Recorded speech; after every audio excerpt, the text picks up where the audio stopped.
জন্য। ইসলামের জিহাদ এটা মানবতা বিরোধী নয়, মানবতা প্রতিষ্ঠার জন্য। অথচ বিশ্বের ইতিহাস সাক্ষী দেয় পুঁজিবাদ আর সমাজবাদ, সোশ্যালিজম এবং ক্যাপিটালিজমের দ্বন্দ্বের কারণে প্রথম বিশ্বযুদ্ধে এবং দ্বিতীয় বিশ্বযুদ্ধে, মোট দুইটি বিশ্বযুদ্ধে প্রত্যক্ষ এবং পরোক্ষভাবে পৃথিবীতে 16 কোটি মানুষ নিহত হয়েছে। পশ্চিমা পুঁজিবাদীরাই সন্ত্রাসী, মুসলমান সন্ত্রাসী নয়, ঠিক কিনা বলে?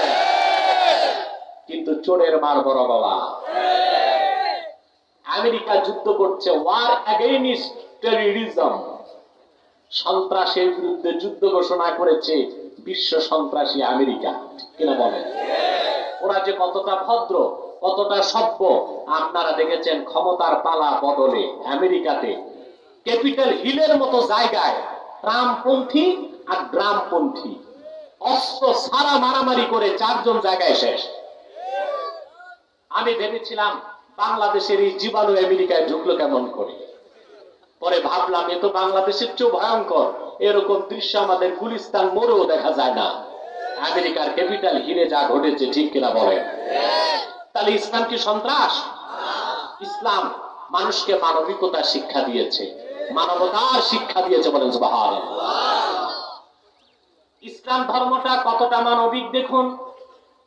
সহিহ বুখারী সাক্ষী, এক সাহাবী আল্লাহর হাবিবকে সে প্রশ্ন করলেন, আইয়ুল ইসলামে আফজাল, হে আল্লাহর রাসূল, ইসলামের সবচেয়ে ভালো আমল কোনটি?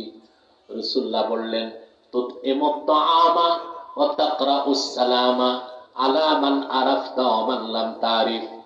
তুমি অভাবগ্রস্ত মানুষকে খাওয়াবে, যার বস্ত্র নাই তাকে বস্ত্র দিবে, যার চিকিৎসা নাই তারে চিকিৎসা সেবা দিবে, যার বাসস্থান নাই তাকে বাসস্থান দিবে, যার ঘর নাই তারে ঘর বানায় দিবে।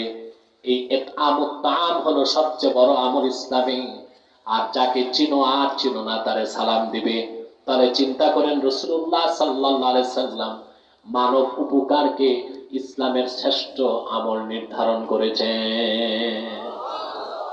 মানুষের উপকারের চেয়ে বড় কোনো আমল নাই, যেটা হাদিস সাক্ষী দেয়, ঠিক কিনা বলে?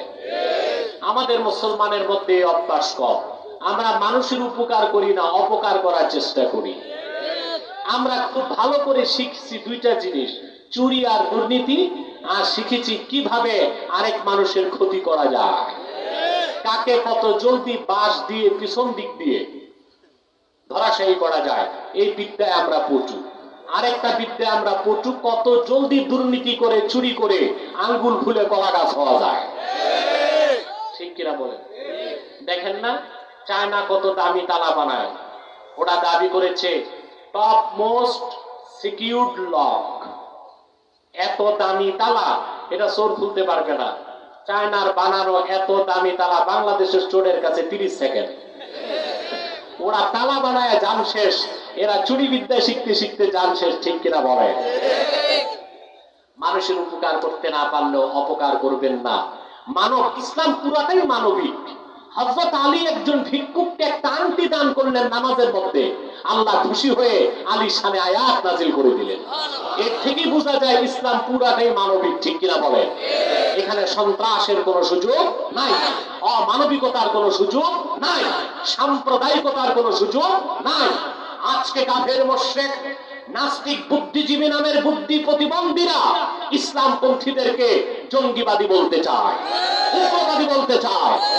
আমি বজ্রের সবটুকুন শক্তি কেড়ে বলতে চাই, রাসূলুল্লাহর উম্মত আমরা অবশ্যই মৌলবাদী, তবে জঙ্গিবাদী আর উগ্রবাদী নয়।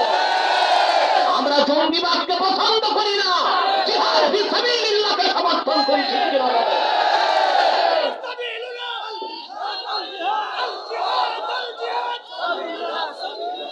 মনে রাখবেন মুসলমান, মনে রাখবেন মুসলমান, নামাজ যেভাবে ফরজ, যাকাত যেভাবে ফরজ, কিয়ামত পর্যন্ত সশস্ত্র জিহাদ আল্লাহ রাসূল মুসলমানের উপর ফরজ করে দিয়েছে। এটা থেকে দূরে সরার কোনো সুযোগ নাই।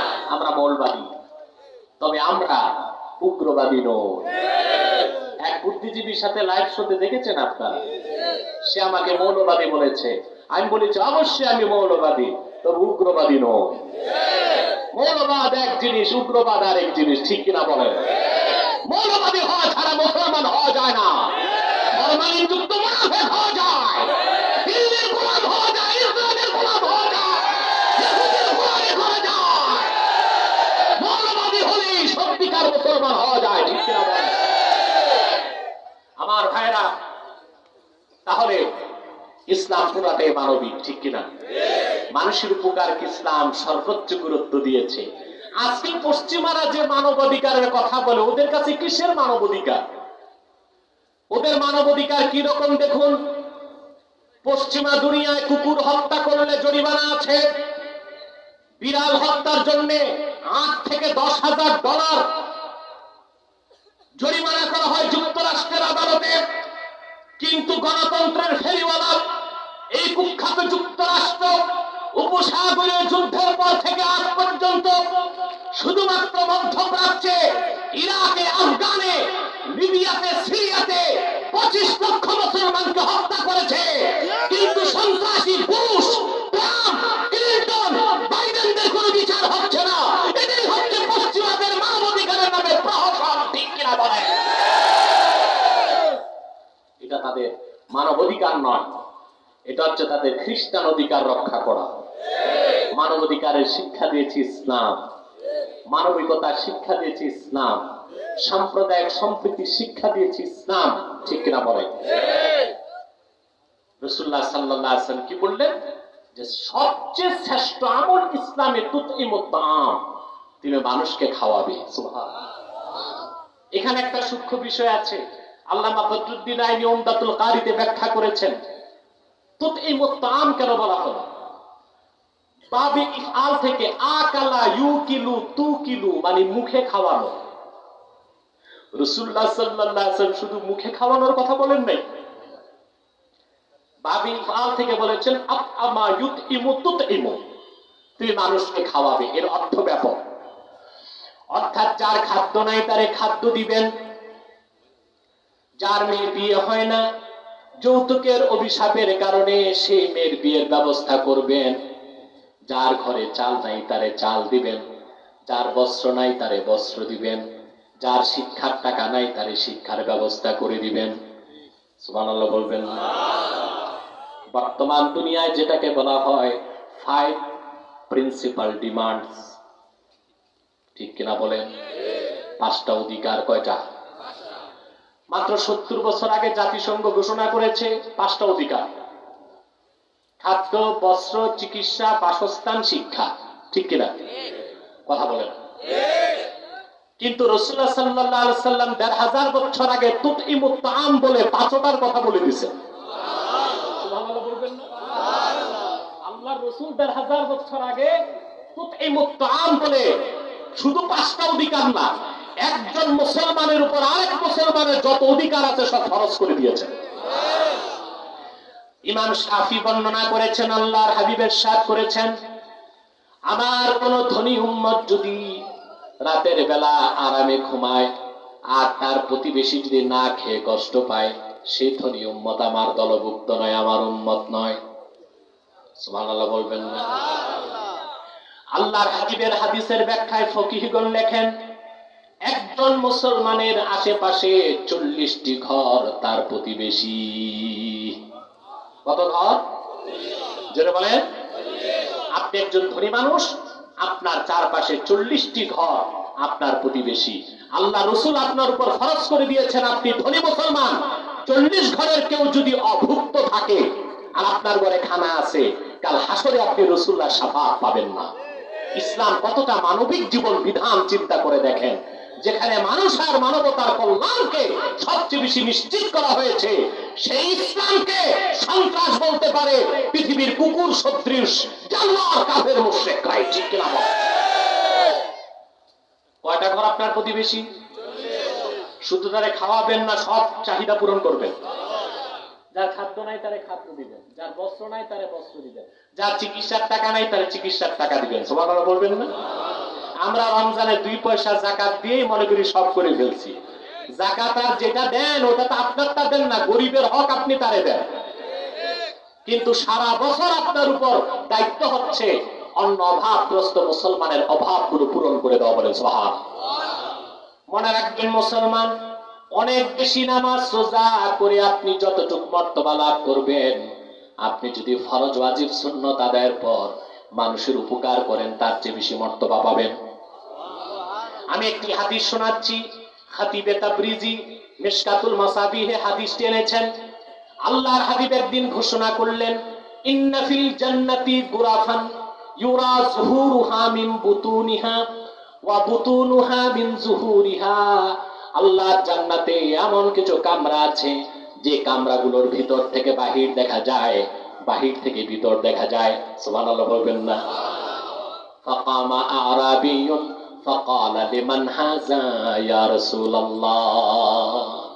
এক বেদুইন সাহাবী দাঁড়ায় গেছেন, বললেন, হুজুর, এতদিন জান্নাতের কথা শুনছি, জান্নাতের ভিতরে এত দামি কামরা আছে তা তো জানতাম না, ওই কামরাটা কার? সুবহানাল্লাহ বলবেন না? আশেপাশে কি কবরস্থান আছে নাকি?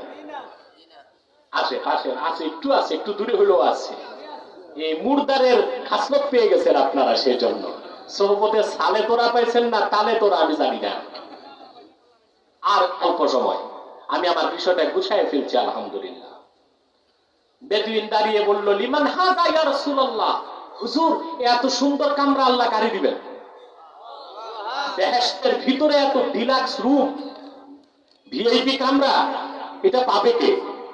এটা কি চান আপনারা সবাই? দেখেন কি করতে হবে।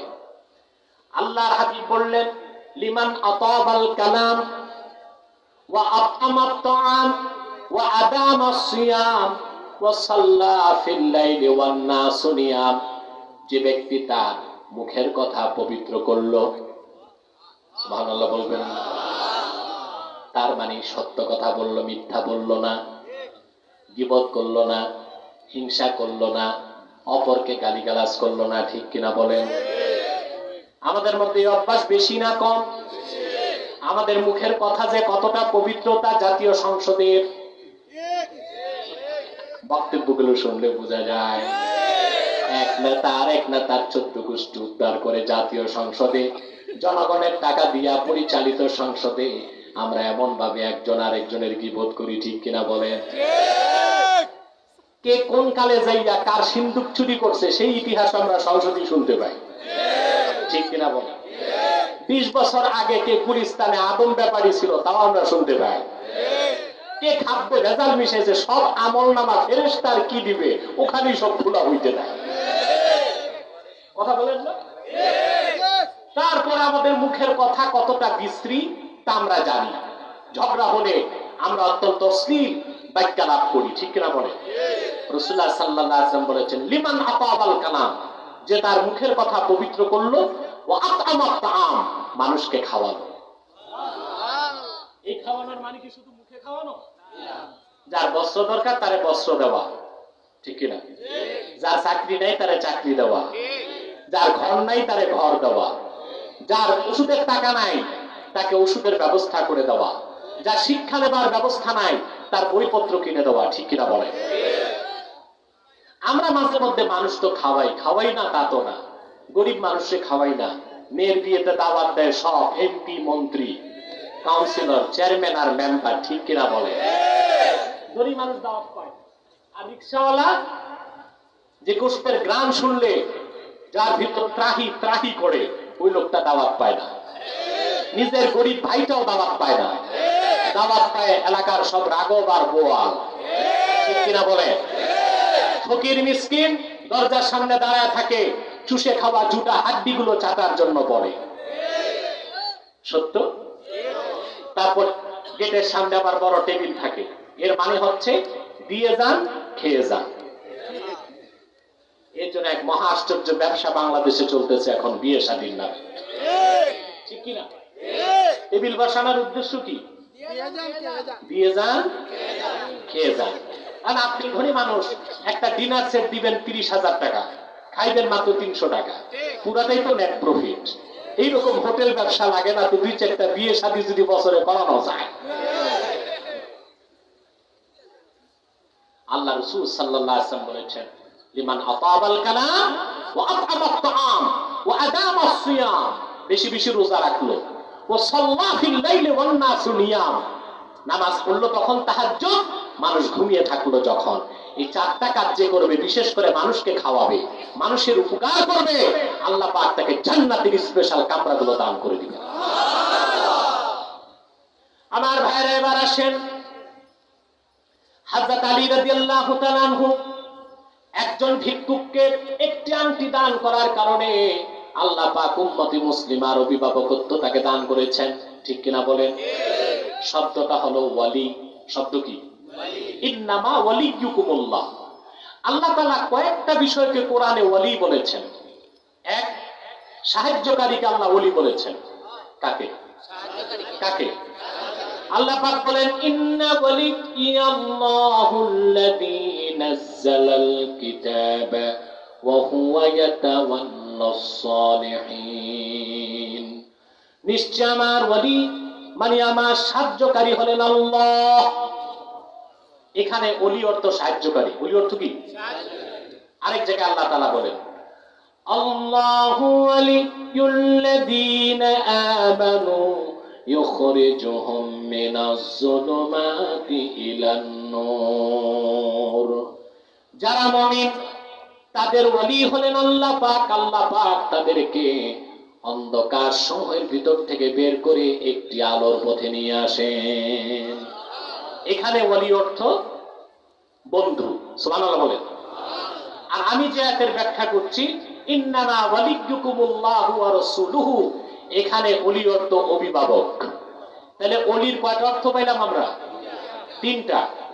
ওলি অর্থ সাহায্যকারী, ওলি অর্থ বন্ধু, ওলি অর্থ অভিভাবক। বলে সুবহানাল্লাহ। তিনটি শব্দের প্রত্যেকটাই লফজে মুরাদের বা সমার্থক।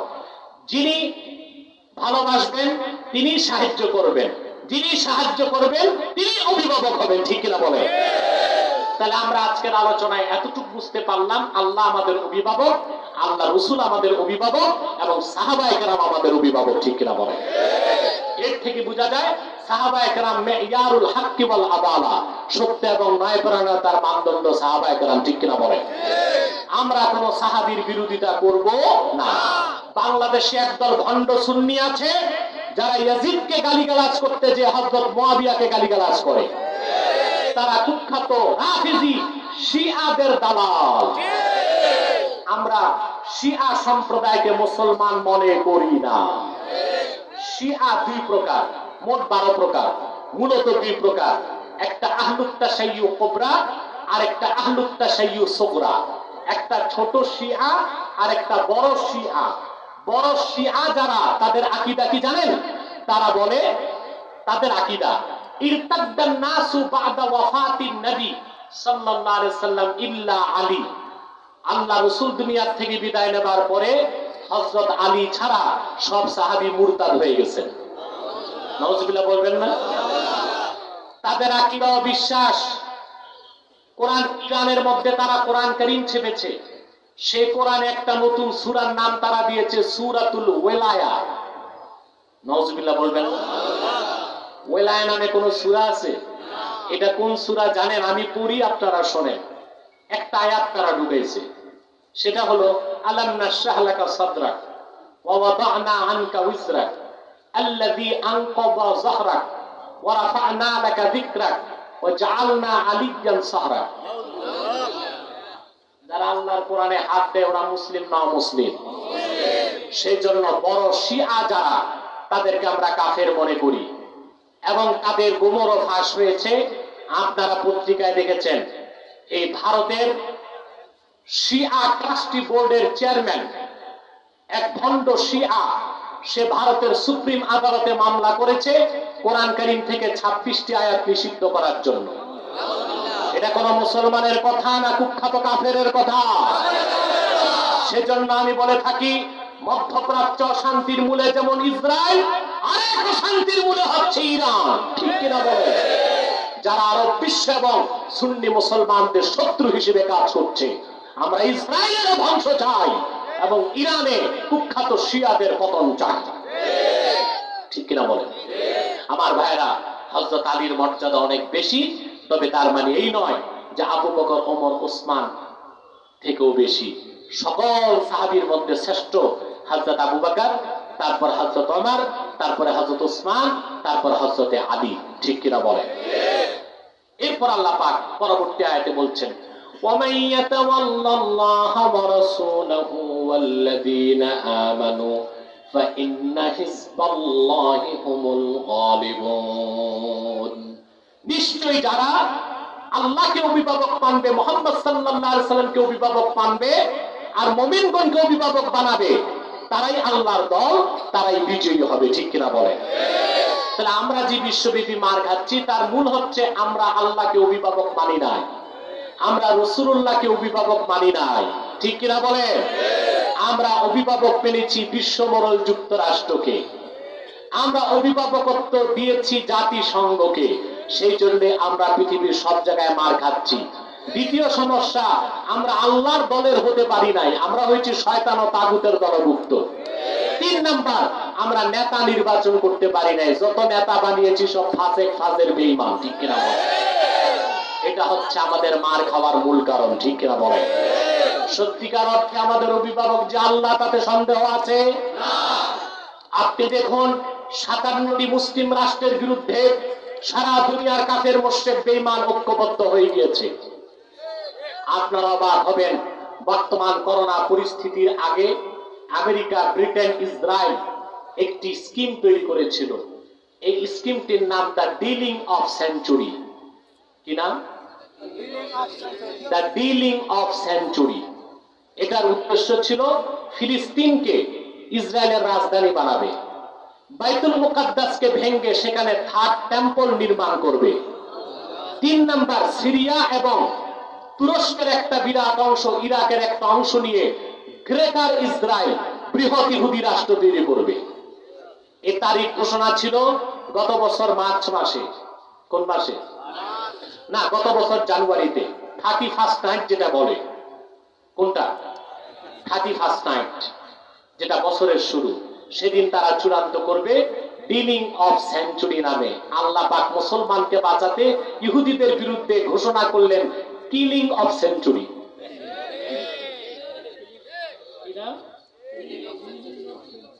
এটার নামটা বলেন তো, আপনারা যেটা জানেন ওইটা বলেন। করোনা। ঠিক কিনা বলেন?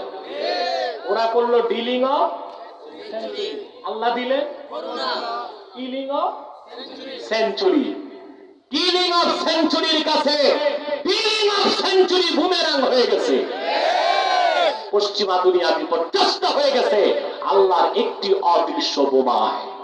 সেজন্য বলি, মুসলমানের অভিভাবক আল্লাহ, মুসলমানের অভিভাবক মুহাম্মদ সাল্লাল্লাহু আলাইহি ওয়াসাল্লাম। মুসলমান কখনো কাফের মুশরিককে নেতা বা অভিভাবক বানাতে পারে না। ঠিক কিনা বলেন? আর কাফের মুশরিক কোনদিন মুসলমানের বন্ধু হতে পারে না। দেখছেন না, বন্ধু বানাইছেন 50 বছরে, কি পাইছেন? ফারাক্কায় কতটুকু পানি পাইছেন? টিপাই মুখ বাঁধ নির্মাণ করে পানি আটকায় দিয়েছে, ফারাক্কার বাঁধ নির্মাণ করে পানি আটকায় দিয়েছে। যখন তখন আমার বাংলার মানুষগুলোকে কাঁটাতারের বেড়া অতিক্রম করার সময় পাখির মতো গুলি করে হত্যা করে সেই মুশরিক পত্তলিক কোনদিন বাংলাদেশের বন্ধু হতে পারে না। তাই বাংলাদেশের সবচেয়ে বড়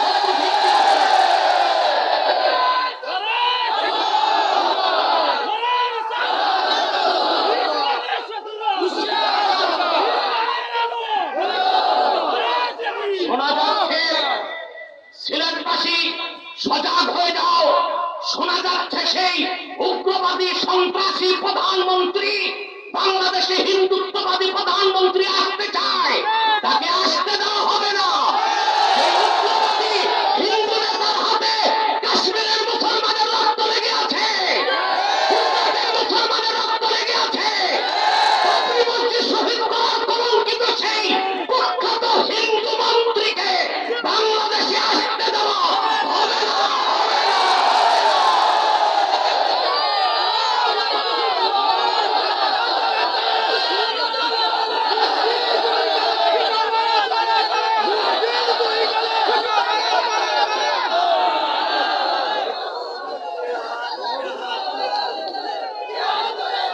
আমরা চাই কাশ্মীরি মুসলমান, আসামের মুসলমান গুজরাটের মুসলমানের দুর্দশায় আমাদের কলিজায় রক্তের খনন এখনো বন্ধ হয় নাই। সেই রক্তের খনন যদি আরো বাড়ানো হয়, সেই উগ্রবাদী ব্রহ্মবাদী বাংলাদেশে ঢুকলে 14 কোটি মুসলমান জুতা উত্তোলন কর্মসূচি পালন করবে।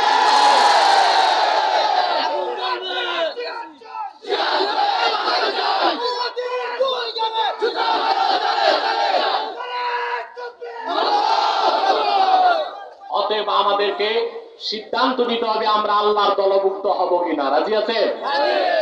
আমাদের অভিভাবক আল্লাহ, আমাদের অভিভাবক মুহাম্মদ সাল্লাল্লাহু আলাইহি ওয়াসাল্লাম, আমাদের অভিভাবক আমরা অনুসরণ করব সাহাবায়ে কেরামকে, আর আমরা নেতা বানাবো মুমিনকে। আমরা এখানেই ভুলটা করছি, নেতা নির্বাচনে ভুল করেছি। একটা লাক্সারি বাস 40 সিট, কত সিট? সামনে বসছে 20 জন শাইখুল হাদিস, তারপর 10 জন মুহাদ্দিস, তারপর 10 জন দরবেশ, 40 জনের সব আউলিয়া কেরাম। ড্রাইভার যাকে বসানো হয়েছে তিনি একজন বিখ্যাত ইয়াবাখোর মাতাল।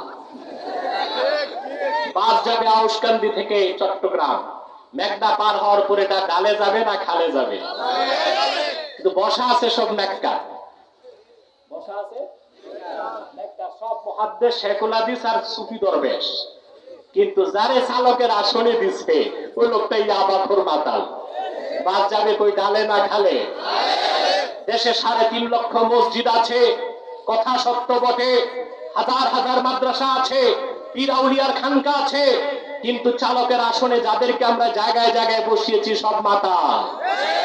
সবার মাথায় বিলেতি গোবর, সবার মাথায় পশ্চিমে ধ্যান ধারণা চিন্তা ভাবনা। এই নেতাগুলোকে বাদ দাও, আল্লাহ তার রাসূলের অনুসরণ করে এমন নেতাদেরকে বসাও, গোটা বাংলাদেশের চেহারা বদলে যাবে।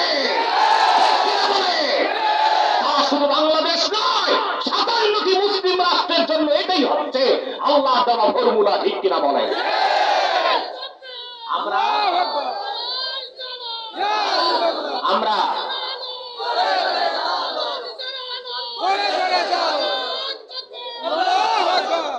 আমরা মসজিদে যখন ইমাম বানাই, ইমাম হলো নেতা, ছোট নেতা। এটা কি? যারা ইমামতি করে তারা নেতা না? কথা বলে না, কিন্তু এইটার নাম ইমামতে সুগরা, ছোট নেতৃত্ব। আর যারা সমাজ ও রাষ্ট্র চালায় ওইটা ইমামতে কুবরা, বড় নেতৃত্ব। এখন ছোট নেতা বাছাই করতে আমাদের চেষ্টার কমতি নাই। 2 মাস সার্কুলেশন, শর্ত থাকে দাওরা পাস, কামেল পাস, অনার্স পাস, কারিয়ানা পাস, বিবাহিত 2 সন্তানের জনক। তারপর আসার পর ইমাম সাহেবের হয় ইন্টারভিউ। ইন্টারভিউ নেয় কারা? আল্লামা সভাপতি আর আল্লামা সেক্রেটারি, যে পেশাব করে পানি নেয় না একক্ত, নামাজ পড়ে না বিরক্ত। ইন্টারভিউ নেয়, বুঝলেন? কোন আলেম সাহেব আসে না, আল্লামা সভাপতি আর আল্লামা সেক্রেটারি। তারপর ইমাম একজন রাখে। ছোট ইমামের বেলায় কত যাচাই বাছাই, কিন্তু আমরা যাদের নেতৃত্বে সমাজ ও রাষ্ট্রে চলি তাদের অধিকাংশই কোরআন বুঝে না, হাদিস বুঝে না, সেকুলারিস্টে বিশ্বাসী, সেকুলারিজমে বিশ্বাসী, কেউ ন্যাশনালিজমে বিশ্বাসী, কেউ সোশ্যালিজমে, কেউ ক্যাপিটালিজমে, ঠিক কিনা বলে? আল্লাহ আল্লাহ রসুলের আনুগত্য তাদের মধ্যে না। তখন হবে কি? আমরা সব নেককার থাকলো, বাস যাবে কই?